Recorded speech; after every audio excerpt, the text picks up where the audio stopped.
Princess Amira was loved by all. Her smile was bright, her heart kind, but a shadow fell upon the kingdom.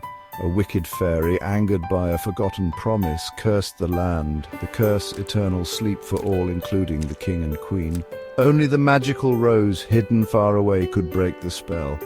Amira, too young for the throne, was the only hope. On the darkest night, under a moonless sky, Amira decided she would find the rose. With her loyal steed, Ree, she slipped out of the slumbering castle. Ree, as white as moonlight, was swift and strong. Tears fell on Amira's cheeks, but her resolve burned brighter. She had to be brave for her people, for her parents, for her kingdom. The journey was perilous. The whispering woods, once vibrant, were now dark and menacing.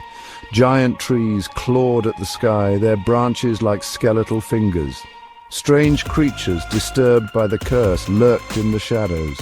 Amira, clutching Ree's mane, rode on. Fear was a whisper, but courage was a roar in her heart. Deep within the woods, in a crumbling castle, lived a beast.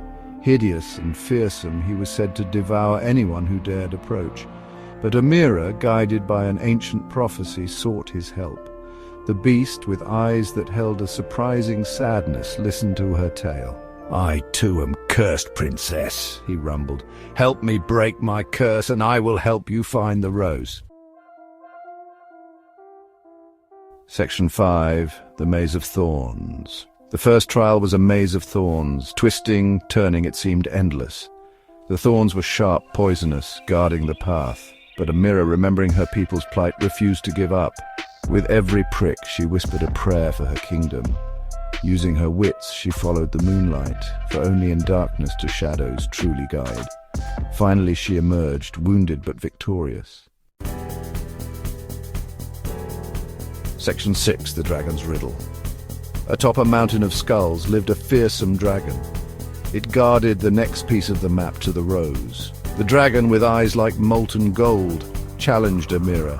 "Solve my riddle, princess, or be my next meal," it roared. The riddle was ancient, its words twisted and tangled. But Amira, drawing on the wisdom of her tutors and the stories of her people, found the answer. Intelligence, she realized, was as powerful as any sword. Section 7. Facing the Shadows. The final trial lay in the Cave of 1,000 Reflections.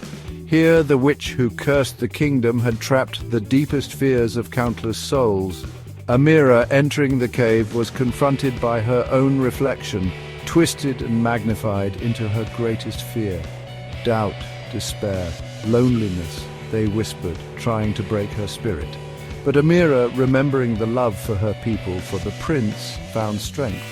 She embraced her fear, and in doing so vanquished it. Section 8. A Rose's Promise.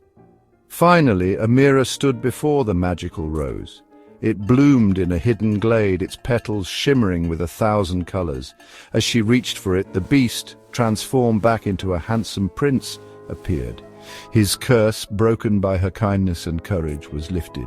Taking the rose, Amira returned to her kingdom, the prince by her side. With a touch, the curse lifted, sleep fading into joyful awakening. Section 9. A Love Awakened. The kingdom rejoiced. Their princess, their savior, had returned. But in the prince's eyes, Amira saw a love that mirrored her own.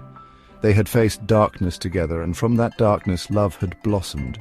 And so they were wed, their love a beacon of hope, a promise of a brighter future. The magical rose, a symbol of their journey, adorned Amira's hair, a reminder that even in the darkest night, courage, kindness, and love can light the way.